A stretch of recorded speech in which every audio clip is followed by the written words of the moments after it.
되는 비율은 그거 만드는데 걸리는 뭐? 시간에 의해서 결정된다. 기억나시죠? 2단계에서 한 건 별거 없어요. 돈과 자본의 차이.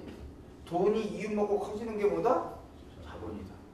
그런데 돈이 그렇게 먹고 커지는 이윤이라고 하는 건 가만히 따져보니까 비즈니스 장사에서 나온다 못 나온다? 못 나온다. 그럼 그거도 나오는 거야. 이제 마지막 3단계입니다. 이거하고 조금 얘기하면 시간이 얼추 되겠네요. 자, 이윤이 어디서 나오는 거냐? 자본가에서 나오는 이윤이. 아까 이거 보셨죠? MC, M 다시. 이게 이제 마르크스 자본론에서 보면 이제 자본의 일반 공식이라고 하는 거예요. 돈, 초기 자본금이 내다 팔 상품으로 모습을 바꿨다가 다시 팔렸을 때 돈이 되는데 이 일련의 과정을 통해서 돈이 불어난다. 그런데 요 식만 가지고는 지금 이윤이 어디에서 나오는지를 우리가 알 수가 없잖아요. 그죠? 그래서 요 식을 이제 생산 과정이 들어가 있는 식으로 좀 확장을 합니다. 이게 뭐냐면 지금부터 빵 공장의 예를 들어서 실제 아까 말씀드렸던 계산을 할 거예요. 요 M은 뭐냐면 이제 초기 자본금이죠. 빵 공장을 운영한. 그 초기 자본금으로 뭘 하겠습니까? 밀가루 같은 원료 사야 되죠. 상품, 밀가루 상품 구입하죠. 제빵 기계도 구입을 해야 되죠. 기계 사야 되고 노동자도 고용해야 되죠. 노동력도 자본주의에서 상품이에요. 여러분 우리 팔리잖아요. 우리 솔직해지자고요. 안 팔려요? 팔렸으니까 먹고 사는 거 아니에요. 요즘 문제는 뭐예요? 청년들을 안 사줘서 문제죠. 이게 노동력도 상품이죠. 상품. 그래서 이 자본금이 원료, 기계, 노동력이라고 하는 상품, 커머더티 상품이라고 하죠. 상품으로 바뀌어요. 그래서 고용된 노동자가 기계와 원료를 가지고 뭘 합니까? 프로덕션, 생산을 하는 거예요. 여기 잘 들으세요. 이제 드디어 그 중요한 거 나오니까 착취가 증명하는 거. 그래서 이 생산 과정을 거치면 뭐 이 원료와 기계와 이 노동력 어우러져서 내다 팔 빵이 나오죠. 상품인 빵. 요거를 그래서 이 빵이 나온 걸 갖다 내다 팔면 돈이 들어와요. 그런데 영업 활동이 정상적으로 잘 되면 돈이 불어나요.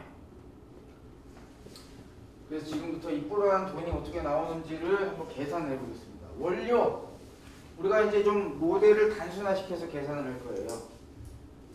원료는 빵 한 개 만드는데 밀가루 1kg 만든다. 이렇게 단순하게 계산을 해서 한번 해보죠. 밀가루 1kg은 우리가 이 빵 만들려고 구입한 원료라는 상품이죠. 그럼 그 상품의 가치, 밀가루 1kg의 가치는 1노동시간. 이건 무슨 소리냐? 어떤 상품의 가치는 그것을 만드는데 걸리는 뭐요? 시간.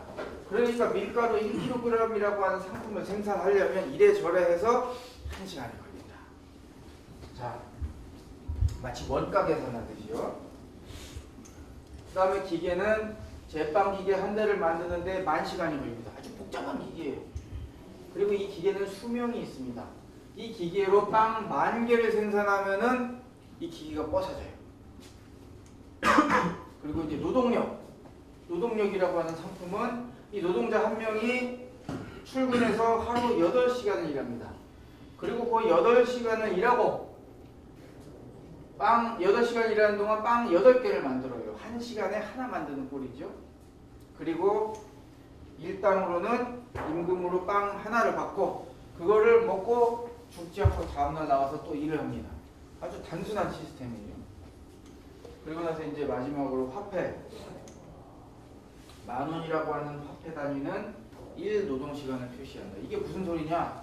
내가 10,000원 주고 산 거는 그거 만드는데 1시간 걸리고 30,000원 주고 산 상품은 3시간 걸리고 뭐 이런 느낌으로 이해하시면 돼요. 화폐 단위를.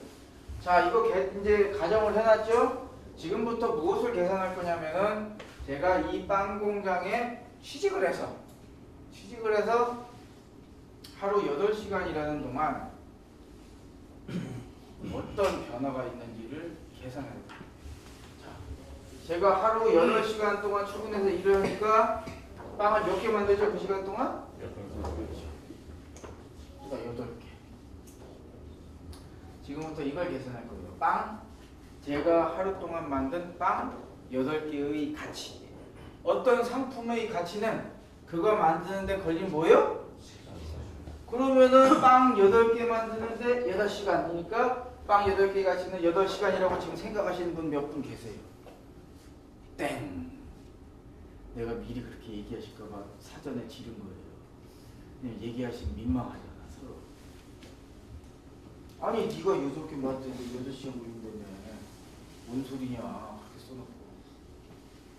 이거를 생각하시면 밀가루도 들어가고 기계도 사용하고 노동자도 들어가는데 이 빵을 만드는데 투입되는 모든 요소들을 다 계산해서 뭘로 바꿔야 되는 거야? 시간으로 바꿔줘야 돼요. 왜냐하면은 빵이 만들어지려면 밀가루 있어야 되죠. 그러면 그 밀가루를 만드는데도 시간이 걸리잖아요. 그렇게 모든 소요되는 거를 다 시간으로 원가 계산하듯이 계산해서 합치는 거예요. 이해되시죠? 뭔 얘기인지? 네. 하나하나씩 따져보죠. 자, 우선 밀가루. 빵 1개 만드는데 밀가루 몇 킬로요? 1kg. 빵 8개 만드는데 밀가루 몇 킬로 들어요? 그렇죠. 8kg. 그러면 밀가루 8kg는 가치가 몇 시간? 8시간. 그렇죠. 아이고 뭐 별로 어려울 거 없습니다. 8시간. 이게 한 번 누르면 2번이 돼요 지금. 곤란하게. 8시간. 자, 이제 기계를 계산해야 되는데 기계는 조금 껄쩍지근해요. 왜냐하면 밀가루는 딱 우리가 쓴 만큼, 소모된 만큼만 시간으로 계산해줘서 넣으면 되잖아요. 원가 계산하듯이. 근데 기계는 딱 하고 10,000시간짜리가 여기 있잖아요. 복잡한 기계. 이게 오늘도 내일도 그 자리에서 계속 빵을 만들어요. 자기가 망가질 때까지. 그러면은 그렇다고 여기다 10,000시간 쓰는 것도 아닌 것 같고 빵 8개 만드는데 10,000시간이 걸리기 말이 안 되는데 이 기계는 그럼 어떻게 계산해야 되나? 이걸로 계산하면 돼요. 감가상각, 수명을 가지고.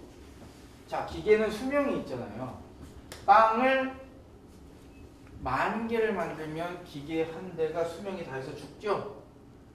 그러면 어떤 계산을 할 수 있는 거냐면 빵 10,000개라고 하는 더미에 기계 한 대가 가지는 가치가 쏙 들어가서 빵이 된 거죠? 그 기계는 죽은 거잖아요. 그러면 빵 10,000개에 기계 한 대가 가지는 10,000시간이 쏙 들어간 거예요. 그러면 그 10,000시간을 빵 10,000개로 나누면 빵 한 개당 몇 시간 꼴이에요? 1시간. 이래도 이해 안 되시는 분들이 계세요. 내 단연간의 경험상. 그래서 이렇게 말씀드릴 거예요. 이제 이해하실 거예요. 내가 기계야. 날 기계라고 보세요. 여기에 몸에 10,000시간 주머니가 달려있어. 밀가루가 와요. 1kg가. 1시간 떼줘. 넘겨. 또 1kg 밀가루 와. 1시간 떼서 넘겨. 계속 이짓거리 하다가 9,999개째를 하면 내 몸에 시간이 이제 몇 시간 남아있어? 1시간 남아있어. 그거 몸은 넘기고 죽으면 난 사망이야. 이런 느낌 이해하시죠? 아, 이제는 됐을 거라고 생각합니다. 자, 그러면은 오늘 빵 몇 개 만들었어요? 8개. 그러면은 하나 만드는데 기계 몸뚱아리에서 1시간씩 빠져나가니까 8개 만들면 몇 시간 깎겠어요? 8시간. 요즘도 8시간. 그리고 마지막으로 빵 8개를 만들려고 노동자가 오늘 몇 시간 일했어요? 8시간. 자, 이렇게 모든 요소를 다 고려해서 계산을 해보니 8, 8, 8. 오늘 제일 어려운 부분이에요. 이게 8 곱하기 3은 몇 시간? 24시간. 그러니까 빵 8개가 이런 조건으로 놓고 계산했을 때 빵 8개가 여기 딱 있다라고 하면은 이거 만드는데 이래저래 따져보니 몇 시간 걸린다? 24시간이에요.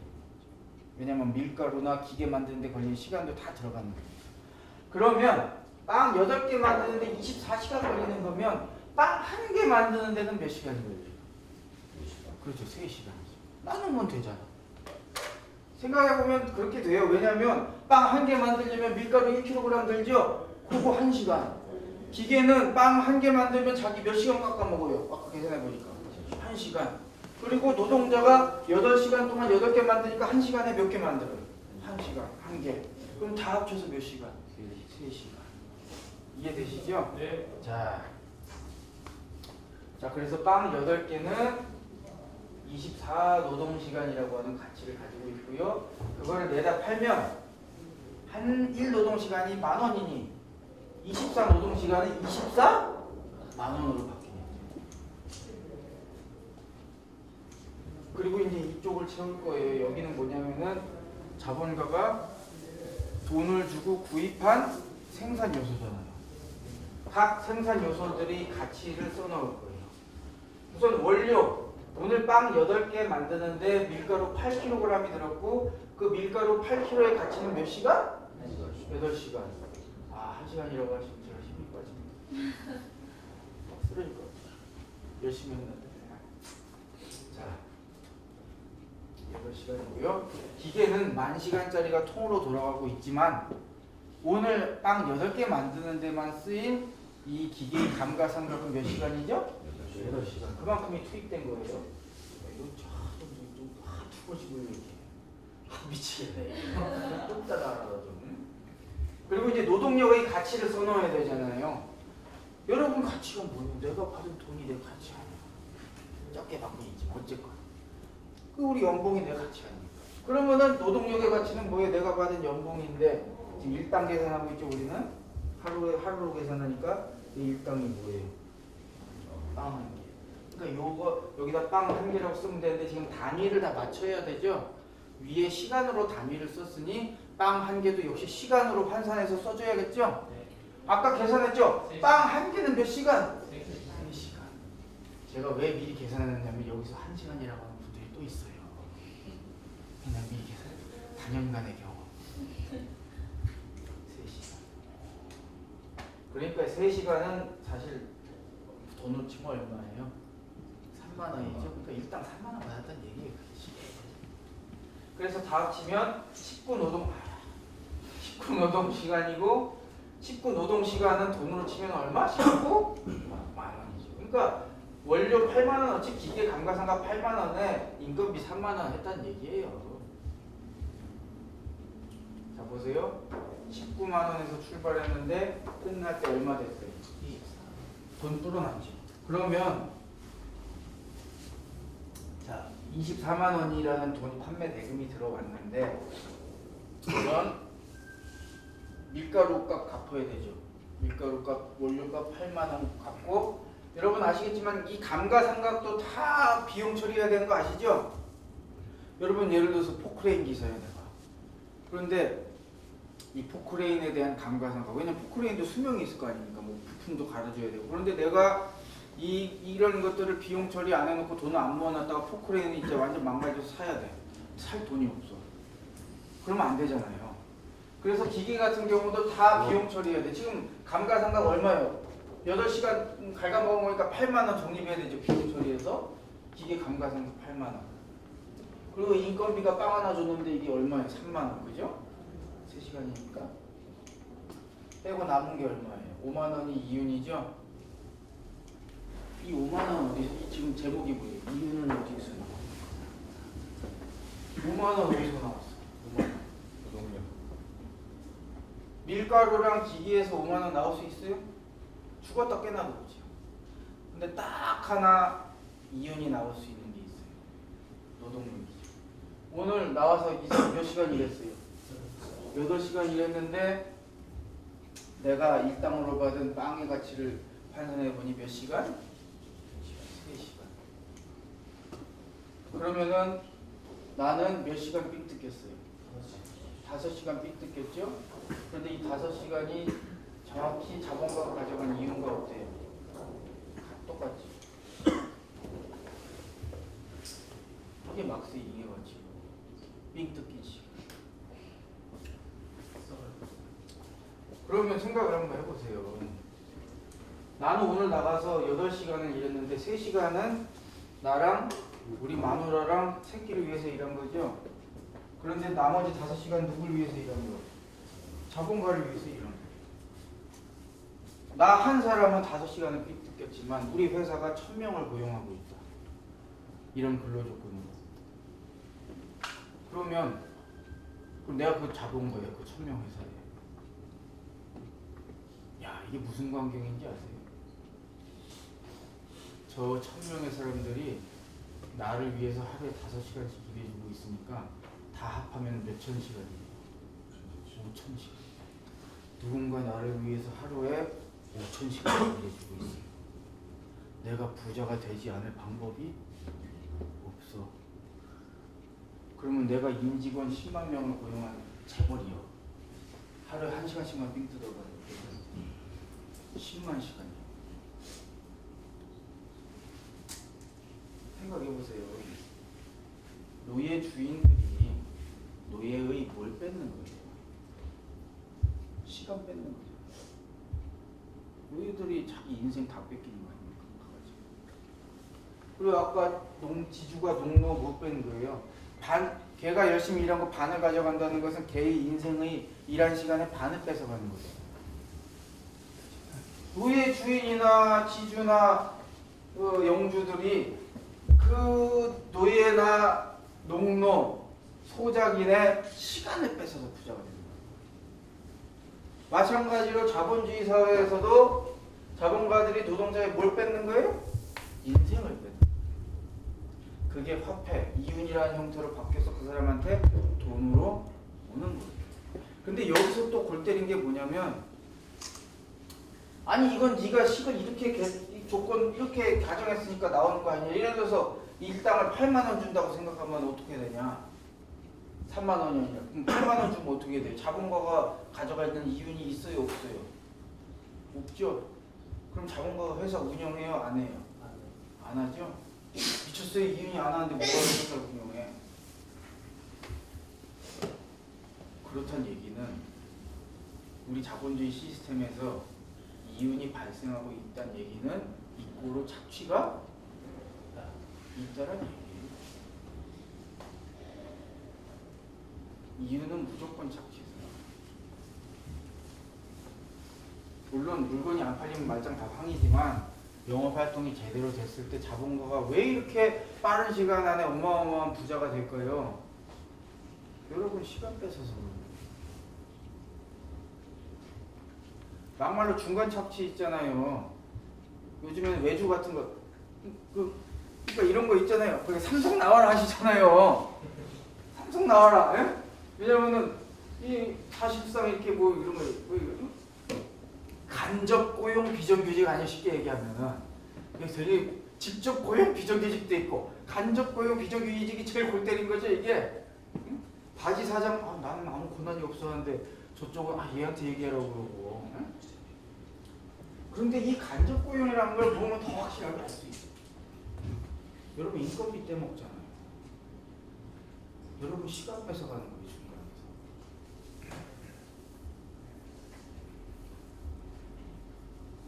중간에서 시간을 같이 뺏어먹는 것이죠. 그럼 생각해보세요. 노동자가 회사에 나가가지고 열심히 일해봐야 근데 이거를 내가 어느 논문인가 어디 책을 보니까 지금은 3대5죠. 실제 누가 이걸 가지고 거시지표를 가지고 대충 계산해봤는데 지금 3대5면 1대2가 좀 안 되잖아요. 현실에서는 1대2가 넘는데 이거보다 더 심한 거예요.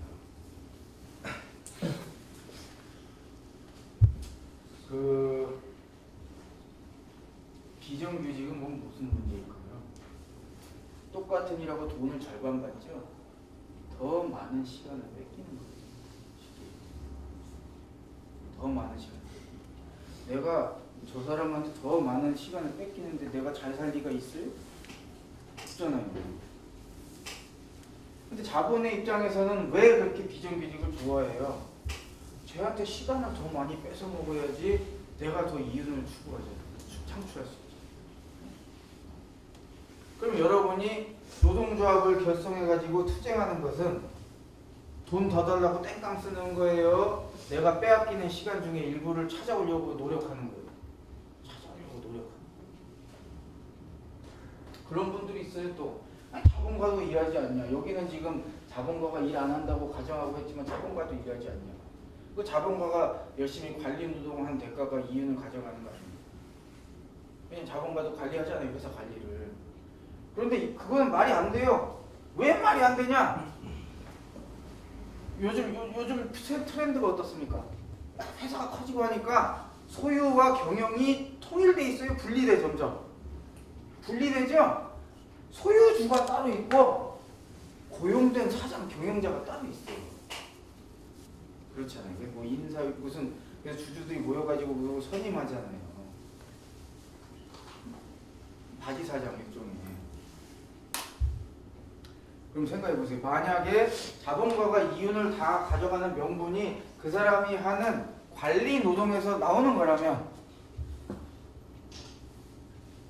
바지 사장은 이윤을 다 가져가야지. 바지 사장은 관리 노동 다 하잖아요. 소유주는 가만히 있고. 그런데 회사에서는 실제 어떻습니까? 그 소위 말하는 고용된 사장은 이윤 다 가져가요? 월급 받아? 월급 받죠. 그러니까 자본가들이 행하는 관리 노동에서 그 사람들이 이윤을 다 가져갈 명분이 나오는 거는 아니다 이거야. 그럼 명분은 어디서 나오는 거냐? 딱 하나밖에 없어요. 소유권에서. 내가 이 회사의 뭐다? 뭐다? 주인이다. 오너다. 법에 그렇게 돼 있거든요. 소유권자에게 이윤이 다 귀속된다. 여러분 그걸 당연하다고 생각하지. 왜냐하면 이 사람이 회사에 투자 자금을 대가지고 이 사람한테 소유권이 있는 거 아니에요. 투자 자금을 냈으니까. 그런데 한번 생각을 해보죠. 이것도 좀 소급 적용해서 생각을 해보죠. 어떤 회사가 갑자기 재벌이 되는 게 아니잖아요. 그 시작은 항상 하나의 회사부터 시작을 하잖아요. 그런데 이 마르크스 자본론의 논리로 한번 보자고요. 그 처음 시작했을 때 조그만 자본에서 시작해서 덩치를 계속 키워주면서 그게 목돈이 된 거 아니에요. 그 사람들이 가진 돈이. 그럼 걔들이 계속 키워나가는 돈이 불려나가는 과정에서 그 돈이 자본이 어떻게 형성된 거예요? 이 이론에 의하면 남한테 뭘 뺏어서 시간을 뺏어서 그 돈이 커진 거잖아요. 그래서 누군가 목돈을 어디다 투자한다는 얘기는 그 사람이 그렇게 모은 돈 자체가 벌써 누군가로부터 뭘 뺏은 거다? 시간을 뺏은 거다 이거예요. 그 근원을 소급 적용해서 들어가 보면 이렇게 따져보면 사실상 우리 인간이 우리 사회에서 창출한 부는 어떤 한 개인에 의한 부가 있다 없다? 없다. 모든 부는 다 사회적 부다 이거예요. 사람들이 모여서 같이 일했기 때문에 만들어 놓은 거라고. 그런데 이 시스템의 특징이 뭔지 알아요? 그렇게 함께 만들어 놓은 부의 중에서 이윤이라고 하는 부분을 소유권을 가졌다고 법적으로 인정되는 사람한테 다 몰아주는 시스템인 거예요. 이 자본주의 사회에서는 소유권을 가졌다고 법적으로 인정이 받은 사람이 이윤이라고 하는 걸 다 가져가는 게 이 시스템에서는 불법이야, 합법이야? 합법인 거예요. 바로 그 시스템을 통해서 자본가들이 뭐가 되는 거예요? 부자가 되는 거예요. 그리고 그 배후에는 착취가 있는 거죠. 사실은 모두가 함께 만든 겁니다. 그래서 막스가 그런 얘기를 한 거 아니에요. 생산수단을 누가 개인이 가져서는 된다, 안 된다? 안 된다라고 얘기한 거예요. 같이 만든 건데 같이 소유하고 같이 운영해야 민주주의지 왜 네 혼자서 다 이거를 마음대로 운영하려고 하냐. 그러니까 자본주의는 민주주의가 아닌 거예요. 자본 독재지. 그리고 그 자본 독재 속에서 여러분이 가난해지는 거예요. 나도 가난해지고 책 팔아먹기 힘들고. 아까 그러고 보니까 출판사 사장님 계셨네.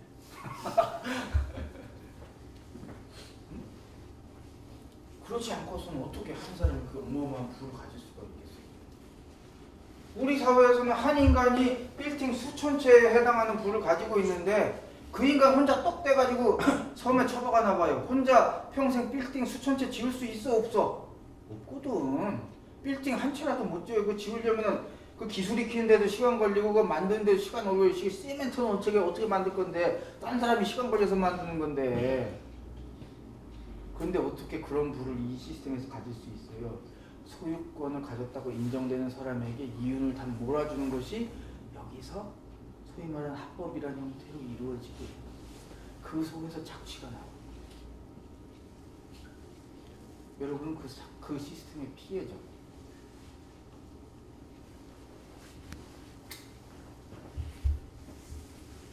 그래서 자본주의 시스템에서 빈부격차가 심해지는 거예요. 노동자가 못 나가지고 가난해지는 게 아니고 노동자 이익 때문에 가난해지는 거예요. 자본가는 자본가 이익 때문에 부자가 되는 거예요. 노예 주인이 노예 주인이기 때문에 부자가 되는 거죠. 그래서 막스가 자본주의에서 그런 거예요. 노동자는 사실상 임금 노예다. 그러면 이런 상황에서 노동자에게는 개별적으로는 힘이 없잖아요. 그래서 우리가 어떻게 하는 거예요? 노동조합으로 뭉치는 거예요. 그리고 어느 정도 사회가 발전해가지고 그 노동조합이 단결할 수 있는 걸 헌법적 권리로 보장하는 정도까지는 온 거잖아요, 사회가. 응? 근데 우리 사회는 아직도 노동 상권이 제대로 인정이 잘 안 되잖아요. 그죠? 그래서 보시면 알겠지만 여러분의 임금 인상 투쟁은 여러분의 인생의 일부를 찾아오는 것이고 여기 진보적인 정부가 들어서서 이렇게 자본가놈들이 뺏어간 이윤 중의 일부를 중과세에서 과세로 찾아와서 세금이나 형태로 찾아와서 복지로 돌려주면 그것도 역시 그런 시스템에 의해서 일부를 찾아올 수가 있는 거예요. 복지라는 형태. 근데 그건 그냥 되는 게 아니에요.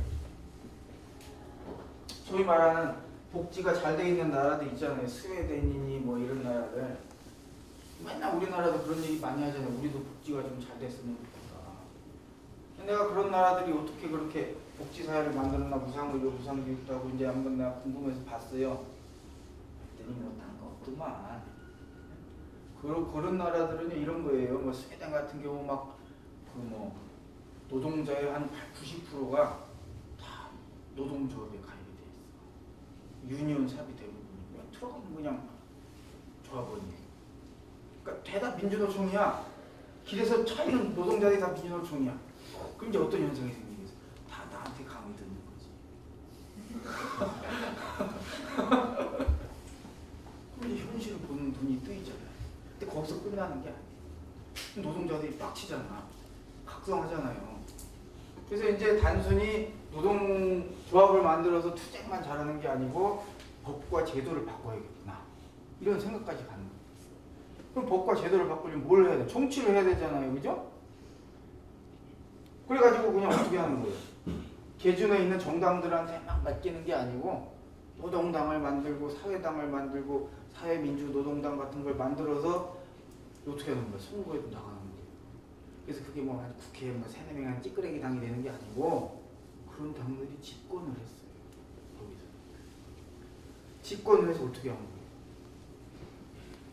법과 제도를 바꾸는 거예요. 그래서 최저임금도 올리고 노동조합도 무조건 가입되도록 하고 다 이렇게 한 거예요. 무상으로 무상교육을 하고 그냥 된 게 아니고 우리가 힘이 있어야 하는 거예요. 힘이. 지금 뭐 보면은 문재인 정부가 뭐 그거 거시기 얘기하잖아요. 소득주 뭐 소득주도 뭐예요 그게? 소득주도 성장론? 이름도 어렵네. 그거 아니에요. 월급 많이 주고 그러니까 이게 국민들이 좀 호주머니가 좀 두툼해야지 이게 물건도 사가지고 경제가 잘 들어가는데 지금 비정규직도 많고 청년 실업도 되고 막 이러다 보니까 국민들이 호주머니가 얇아져서 경제가 안 돌아간다. 그래서 소득을 많이 늘려줘가지고 경제가 돌아가도록 한다. 뭐 이런 얘기를 해서 하는 거잖아요. 그래가지고 뭐 하긴 하는데 지금 잘 되고 있냐 이거 쉽게 얘기하면 잘 안 되고 있잖아요. 그거 뻥쳤더만 인천공항 그것도. 응? 인천공항 난 처음에 솔직히 첫 끝발이 개끝발이라고 처음에 나 솔직히 살짝 감동했어. 응? 야 가가 문재인 가가지고 막 인천공항 처음 가니까 야 눈물 나더라고 솔직히. 사람 나중에 순진해. 근데 말이야. 근데 지금 어떻게 자회사에다가 뭐 해가지고 뭐 사기치고 있잖아. 직접 고용 안 하잖아요. 그럼 그 자회사 그냥 끊어버리면 어떻게 할 건데? 응? 학교 비정규직도 그러고. 응? 그리고 전교조랑 공무원 노조는 합법화 해줄 것들 하더니 뭐 얘기도 없어 이제는 아예 그냥 쌩까고. 그러니까 이게 왜 그러냐? 보면 알잖아. 딱 문재인도 눈치 보는 거야 지금. 예? 그러니까 문재인이나 문재인 정부는 노동자가 아니잖아요. 얘들은 노동자가 아니야. 그러니까 해줄까 말까를 생각하는 거예요. 걔들은. 지들은 노동자가 아니거든. 근데 조금 양식은 있어. 해줄까 말까 하는데 지 일이 아니니까 뭔가 좀 뭐 반대가 있을 것 같다라고 하면 안 해버리는 거예요, 그냥. 근데 예를 들어서 우리가 다 지금 국회의원 들어가고, 예를 들어서 여러분 중 한 명이 대통령 앉아있다. 그럼 바로 할 거 아니에요. 야, 이 개새끼들아, 그냥 할까, 이 개새끼들아. 응? 응? 일이 노동을 알아? 이러면서 그냥 해버릴 거 아니에요. 예? 나도 그래요 하면은, 예? 나 좀 찍어줘봐. 예? 나도 먹고 살기 힘든 사람이요. 제가 1,500원짜리 파서 얼마나 벌겠어요, 막 벌려가지고. 예?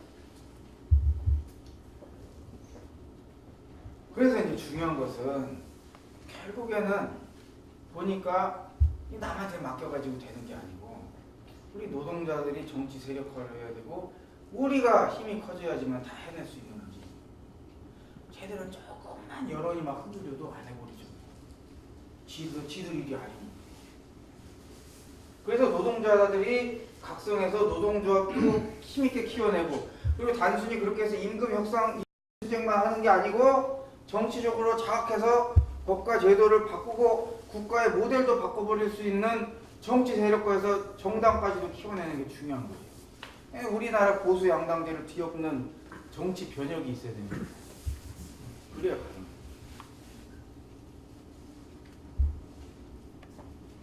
그런 말씀 좀 드리고 싶었습니다. 그래서 우리의 인생을, 우리의 투쟁은 우리의 인생을 찾아오는 것이다. 라는 말씀을 드리고 싶어요. 근데 여러분 아마 뭐 단위 사업장에서 뭐 투쟁 같은 거 해보시면 많이 느끼실 거예요. 이게 이것이 말이야 이게 이 개별 사업장의 투쟁으로 풀릴 수 있는 문제가 아니라는 걸 많이 느끼실 거예요. 특히 뭐 비정규직 문제라든지 뭐 여러 가지는 이게 다 결국에 법하고 뭐 관련이 돼 있고 저 거지 같은 법이 남아 있어가지고 저걸 까부셔야 되는데 이게 결국에 뭐 재판으로 가게 되면 그 병근된 조항이 있어버리면은 벌써 이게 다 노답이고 이게 다 그걸 바꿔버려요. 우리를 닮은 사람들이 국회에 들어가고 행정부를 먹어야 되는 거예요, 사실. 근데 지금 상황이 어떻습니까? 국회의원이면 국민을 대변하는 대의원들이잖아, 쉽게 얘기하면. 여기 노동조합에서도 대의원 뽑는 게 뭐예요? 나랑 닮은 놈 하나 보내가지고 의견을 기부해 가서 내 의견 좀 반영하라고 보내는 거 아니에요. 근데 우리나라 국회 구성을 한번 보세요. 300명 있는데 여러분이랑 닮은 사람 몇 명 있어? 한 명도 없잖아. 아니, 두어 명 있나? 없잖아요. 네? 별로 없어요. 10명도 안 돼. 죄다 뭐 기름 끼고 막 잘 사는 사람들 대변하는 사람들이잖아. 야, 이거 청문회 같은 데 보면 왜 이렇게 다 잘 살아? 네? 그래서 우리를 닮은 사람들이 우리를 대변할 수 있는 시스템을 만들어야 되고 그럴 때만이 근본적으로 상황을 바꿀 수가 있다. 그래서 노동자가 정치적으로 자각해야 된다는 거 그런 말씀 좀 꼭 드리고 싶었습니다. 질문 있으면 받겠습니다. 질문.